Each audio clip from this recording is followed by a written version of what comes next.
finished with the prototype, there were 2 farmers waiting for us to go to visit them in their farms. So at the right-hand side, we finished our prototype around 3 p.m.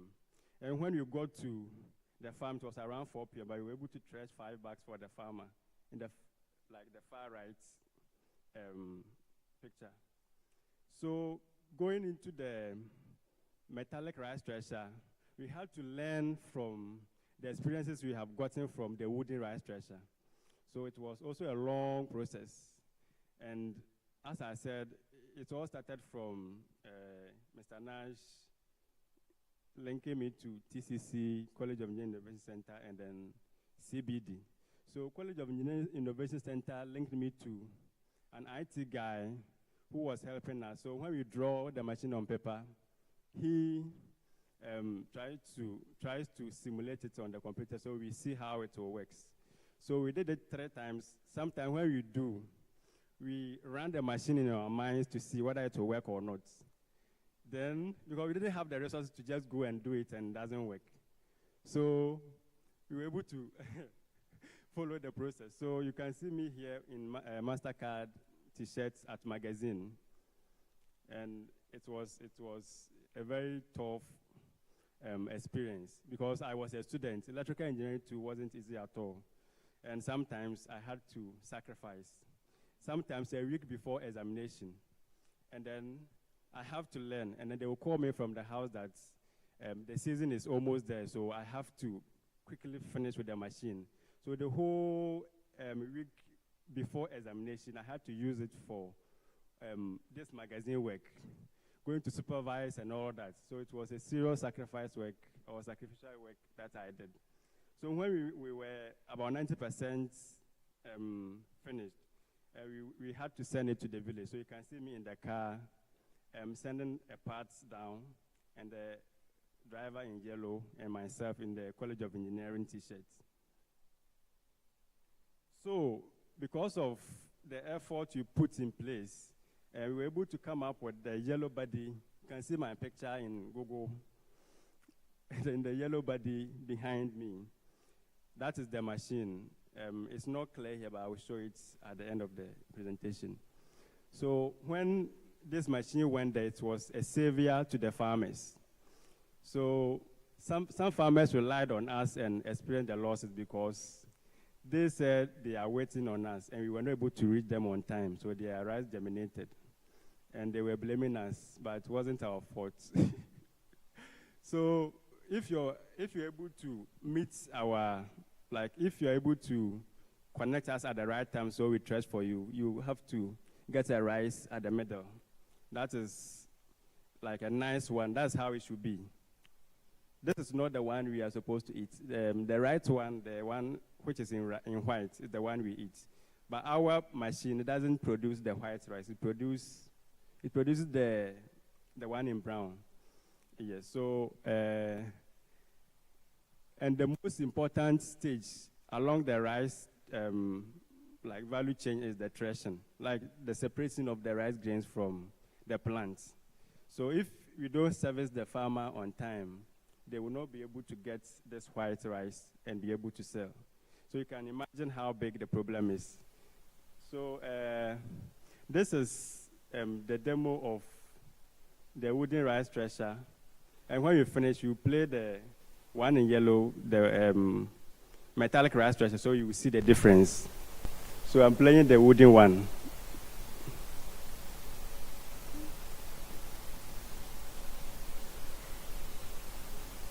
Oh.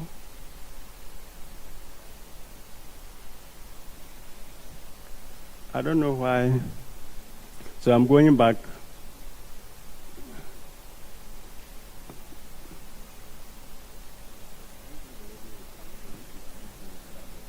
Yeah, I wanted to. Okay. Okay.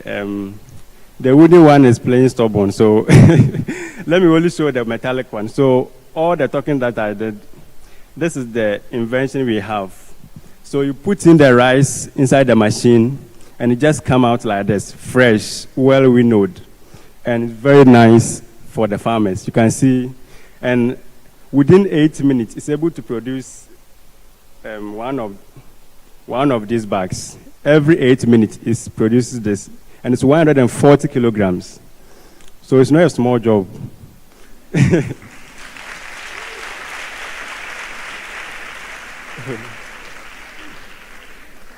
So at the moment, 232 farmers have gained from this community-based project. 232.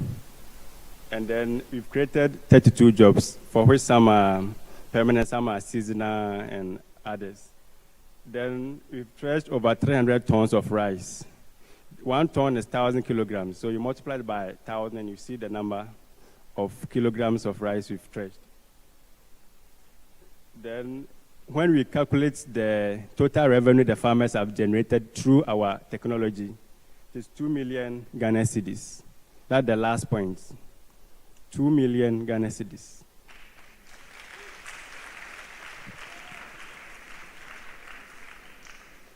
Yes, so some of us, when they change our rooms on campus here, we think Mastercard is not helping us. But one of my partners is my roommate, and he's still my roommate.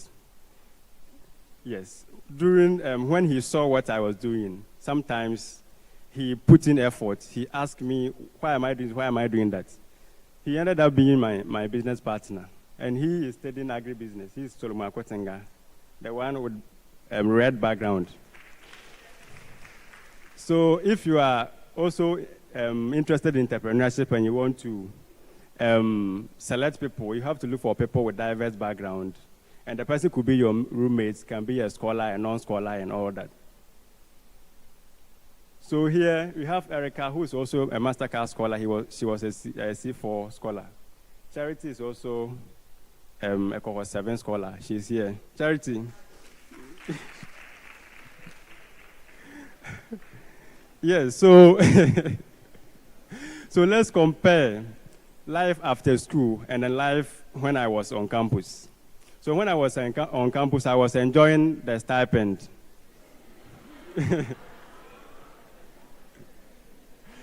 Yes, so stipend, and we don't pay electricity bill. We're using hot plates. We're using water for free. We don't pay anything. Then when you finish, there's a possibility that you get job, or you do your master's, or you get yourself into entrepreneurship, or you do nothing. So which category do you want to find yourself in?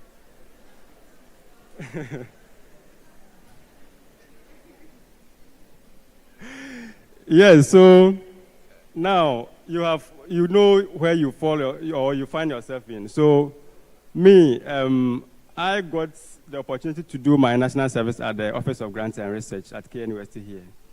And as a result of that, I am now working there as a staff. So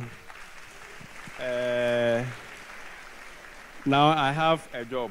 So a job is number one. Then I am also an entrepreneur, so number 2. And I can combine masters now, and I'm not doing nothing too. So I have 2 things. So either you go for 1, you go for 2, or maybe the 3 you will suffer. So you have to choose the one that will help you. You get my point. Now, this small take-home. Problem identification is not easy. Sometimes you have to look at places where people are complaining before you identify the problem. So in Ghana here, people normally complain. So you look at those areas, and then you see how you can solve that problem they are complaining about. So my place, they were really complaining. They were relying on the politicians to go and do the work. And we took the opportunity to go and make the difference there. I hope you get the point. Yes. Then when you get the solution, as I said, the solution must also align to the SDG goals. That one, you are likely to win external fundings from different places. Then choosing people to be your team members, as I said, you should have people with diverse background. So I studied electrical engineering. Our IT guy studied computer engineering. We have agribusiness experts too. We also have technical people at magazine, And like, we are all around, so we can do anything. When we have the money, anything we can do. So when you are choosing your team members, please take a proper look at it and then see the one that will help you. Number 4, your program of study. You see, I studied electrical engineering, but what I'm doing is like mechanical engineering, agriculture engineering. It doesn't have anything to do with electrical engineering, unless we say we want to make the machine electric, where we can add some electrical component to it. But as it stands now, it's mechanical or agricultural engineering work. So if you say you are doing medicine, so you should only focus on medical problems. That one, it might not help you. And when you are also choosing the problem, and you are interested in entrepreneurship, don't only go and buy things and give it to people and all that. Look at those that can really become a business for you, like me. So my community project is now my business. You can see the difference. So don't do what everyone is doing. You have to know yourself and then all that. So number 5, network. So as I said, I knew someone, somebody knew me, so when I was choosing team members, I knew the people that could help me to get the work done. Number 6, know yourself. I am doing rice machine to help my farmers. Maybe you have IT skill. Don't say I'm doing rice thing, so you are also going into rice. You will fail.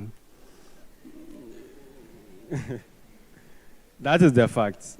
And a lot of people are copying. Like, one example, okay, I will not say the example. Like, Sobolo. The person who brought Sobolo, I don't think the person had any protection. So anyone can get up and do. And we are all copying, like, you are copying it like that. So, so know yourself and know the problem that you can solve. If you cannot solve, get the right people to help you solve the problem. Then be ready to sacrifice. As I said, when I was a student, I was sacrificing some of my week before exams for this project because I had no option. I had to sacrifice. And sometimes class tests, I have to go for an interview and leave the class test to be. Yes, but I had to make sure I pass the course. And sometimes the most important thing is to understand what you are learning. It's not like you have to score so high. If you understand, you can apply. In fact, most of the things that we've done is application from SHS, science, physics, and some few electrical, mechanical engineering things I learned on my own. You get my point? Then do not burn bridges. So what I mean is that sometimes you want something from someone you don't get, and then you install the person and you go. It could be one of the Mastercard staff. You go and install them and you go. Next time that you need them, if there's a bridge here, you see where you jump to. The next level. Then be assertive. Don't be rude when you are making your complaints. And then the final one, you have to get some emotional intelligence. Thank you so much. And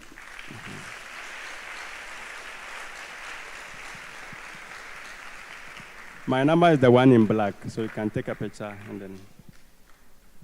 All right. You can do it better. You can do it better. Wait, we'll take a few questions. Okay, so we'll give an opportunity for anybody that has maybe questions for Mr. Wobble. We'll take about 3 questions. All right? 3 questions.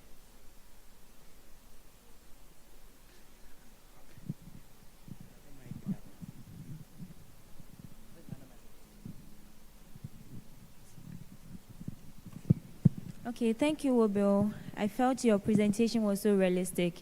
Although I like the presentation, you didn't. My name is Ruth, Cohort 7. You didn't talk about your funds, how you started with everything, raising capital funds. So if you could talk about that. Okay. So let me start with this. You see the drawings. we didn't have that capital to start.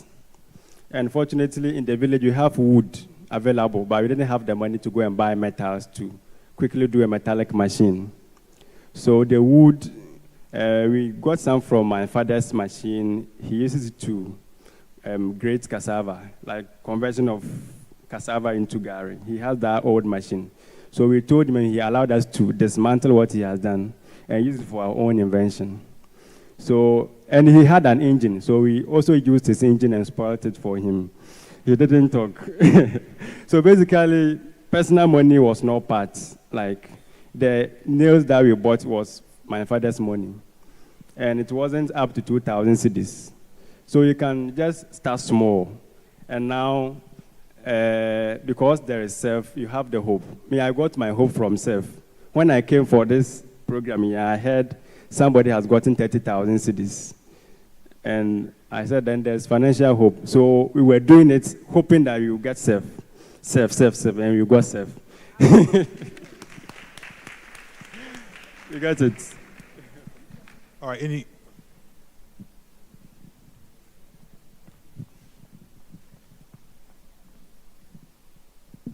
Yeah, thank you very much, Wobel. My name is Abigail Sume, BSc Agriculture student. Please, during your presentation, you made mention of team formation, and I realized one of your team members was your roommate. Was it that you selected him as a teammate because he was your roommate, or you selected him because of something unique the person was having? Okay, great. Yes, so get this point clear. It shouldn't be your friend, like just a friend. He or she must add something to what you are doing. So he was studying agribusiness, and I was having electrical engineering background. So there was a time I was applying for funding outside, and all the answers I provided, I needed someone to go through. He looked at it, and he said, this, we have to change all this. You have to add this, and this. And I had already applied twice, and I had failed.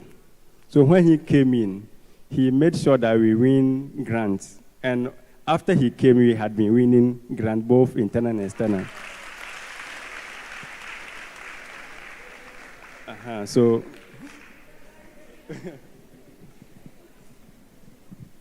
Any last person? One more person. Okay. All right. Left. Apophilus. Please, can we clap for Wobel?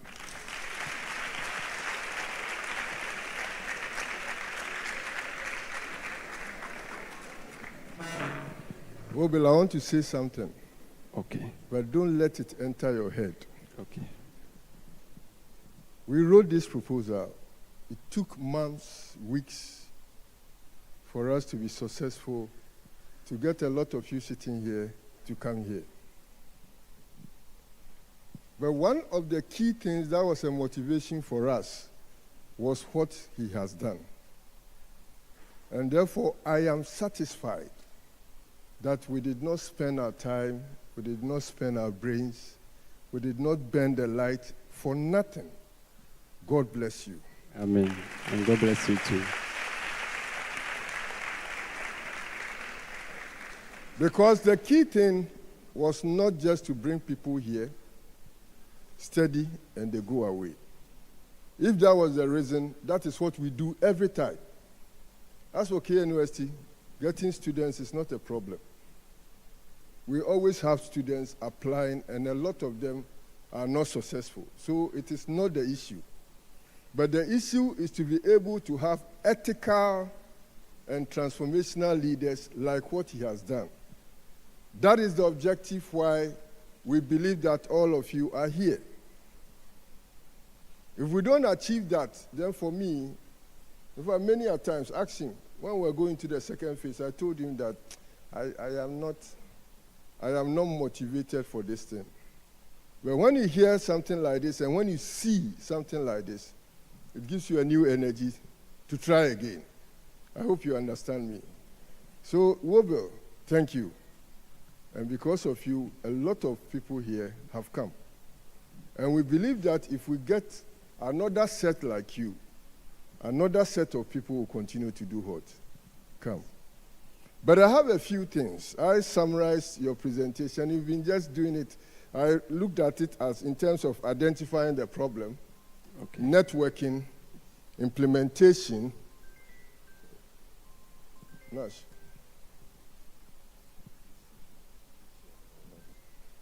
Implementation, I saw that there was a lot of patience. Yes. A lot of patience. I also wrote here resilience. You never gave up. Yes. You continued. I also looked at an issue of time. How many hours you spent. You tried, it didn't work. Yes. You try again, it didn't work.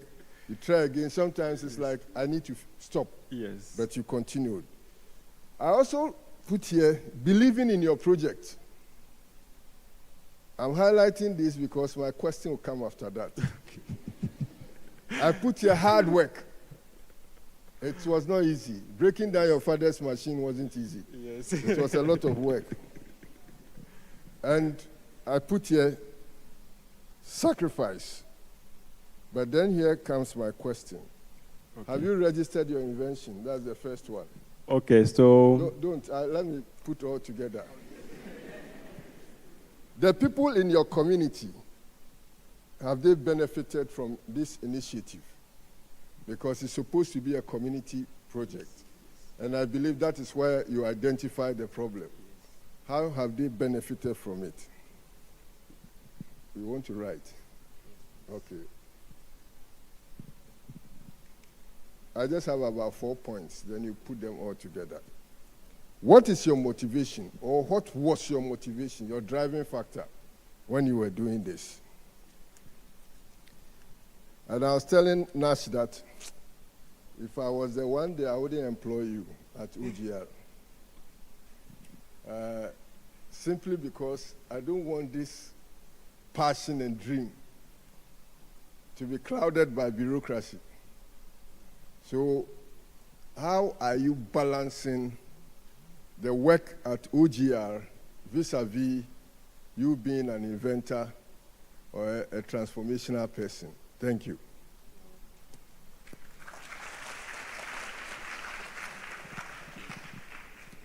Yes.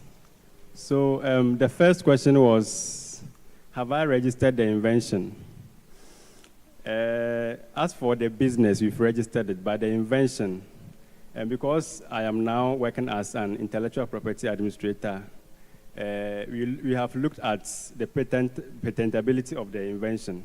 So at the moment, we have drafted the patent application. But before, so let me take this to also let you know that if you come up with invention, you don't need to invite journalists to come and just dismantle everything, go and tell like the world that this is what you've done. You have to know where to show and where not to show. So we are protecting the part that we didn't show to the public. I hope you get my point. So we are in the process of protecting the invention. So that was the first question. But I want to make a suggestion to you.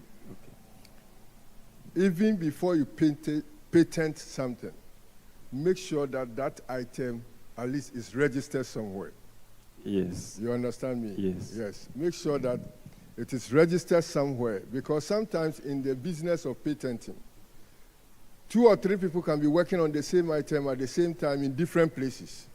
The question is, who puts it out there first? So when you register it first, then what it means is that you can always have a reference when there's a conflict. Oh, yes. Yes. So yes. Make sure you do that. Okay. Thank you. Yes. So the second question was, yes, has it benefited the community? In fact, as we are speaking now, the other people in the village are working with the machine. They are massively benefiting from it. In fact, the machine, now we have 2 of the multi-stage rice threshers. They are the saviors for the local rice farmers in the community. Whenever there's rice season, they don't know anyone. They have to come to us. Unless we cannot service them, then maybe they may look for other options. But at the moment, they are fully benefiting from this invention. And let me pass this across. In December, we secured the land wanting to build a facility. The moment we graded the land, somebody called a chief from Dompoase to come and somehow attack us. So when the chief also dedicated his language to come and see me, when he came, I also directed it to the king in the community. And the king and his people negotiated, and now the language didn't take anything. So the language himself was saying, oh, this will bring a job in the community, so why should I even take something from them? Continue. Now we are just looking for money to continue. So it means a good thing. And then once, if you are doing something and it is good, that's where you have attackers. You get it? So when they even called so that the man comes to see me, it was a sign that we are doing a good thing. You get the point? Yes. Number 3, yes, what's the motivation? In fact, I have passion when I'm in rice farm. When I see that the rice is coming out from the machine, like it's a joy. In fact, when I'm sad, I can just go and look at the drawings we made earlier, compare our PowerPoints, and see our current PowerPoints, and the motivation comes. Yes, so I don't know. The passion is there. Yes. Yes, so how I balance the job with the entrepreneurship. In my family, we have that skill of mechanical stuff. So I have a brother who is doing the work that I can do in the village. Right now, he is managing the business there. And I'm here using computer to guide what he's doing. So today, when they finish working and he inputs the data over there and he goes online, I'm here, I will see it. And I can comment and he will also make the changes there. So there's no issue. When it comes to welding, that I have to do it myself, he's capable of doing it. Thank you very much. And please, let's clap for him.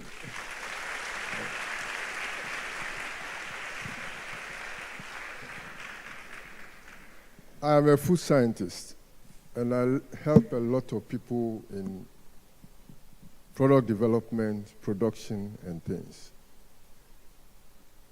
Just something I want to give to you. And I always say this to a lot of my students and a lot of my clients. The people who work with you are the same people who copy and go and do the same thing. It's like a seamstress training other people, or a mechanic working with the master. The next thing is that I will go and see the boy and say that, can you come and fix this for me? The very moment I start that, it means that the master is losing a client. Yes. So I want to encourage you. What you have developed is just the first step. Continue to make it sophisticated. So work at improving and sharpening it. As you continue to do that, the person who works for you has no choice but always to be at base and continue to work for you, because he will realize that he cannot compete with your IQ. God bless you, and I'm very happy to listen to you. I have read about you, but this is my joy for this morning. I'm grateful. Thank you. On the program, I'm supposed to speak, but I am not speaking again because Wobel has done my speaking for me. Thank you very much.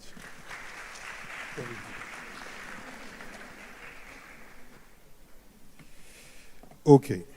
So now that Prof is not speaking, or has already spoken, we'll go straight into the skills training. All right? I think all of you by now know the skills that you are being trained in. Somebody said no. You want to walk out, eh?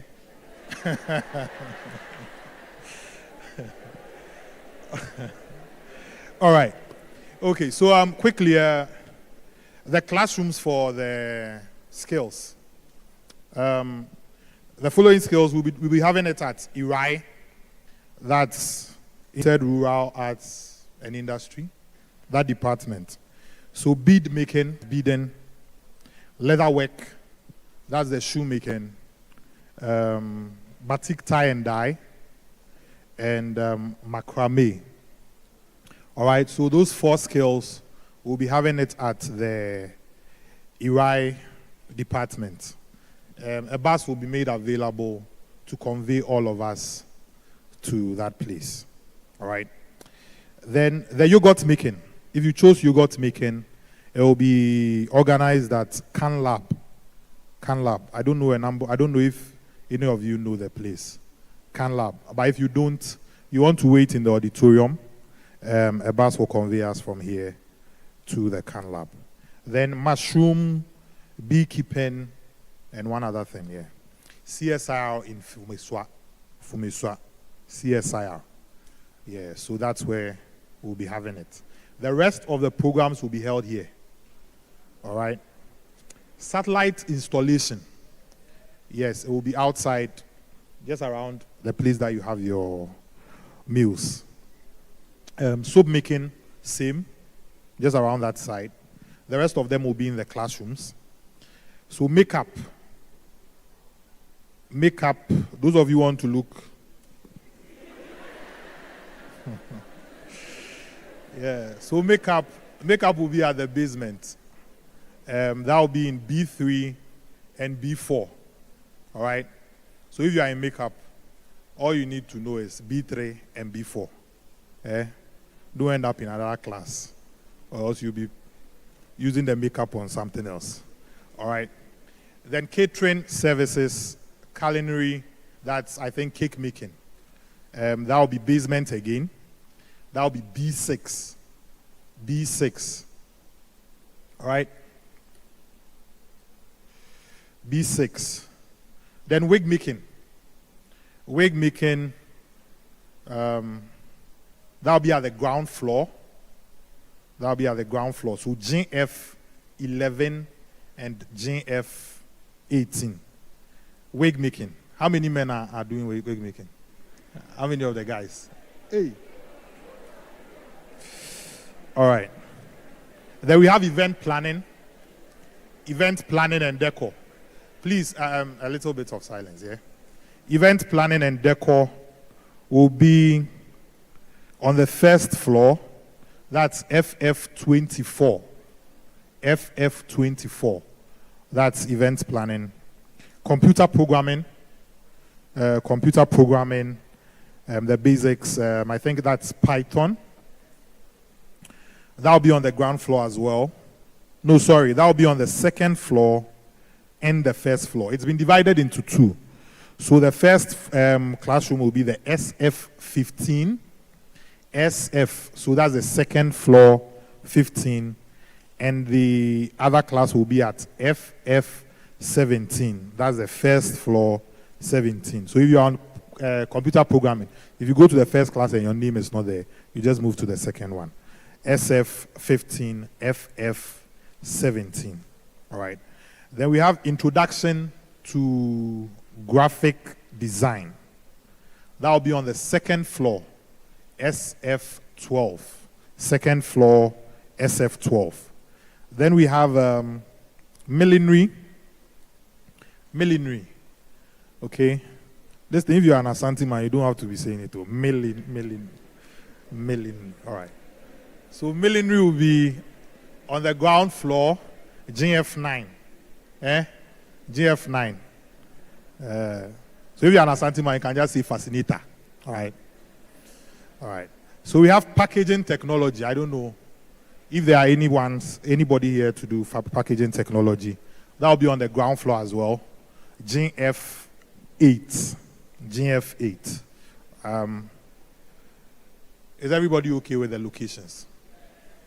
Fantastic. All right. So we are about to bring the meeting to a close. I'll be back in a few minutes.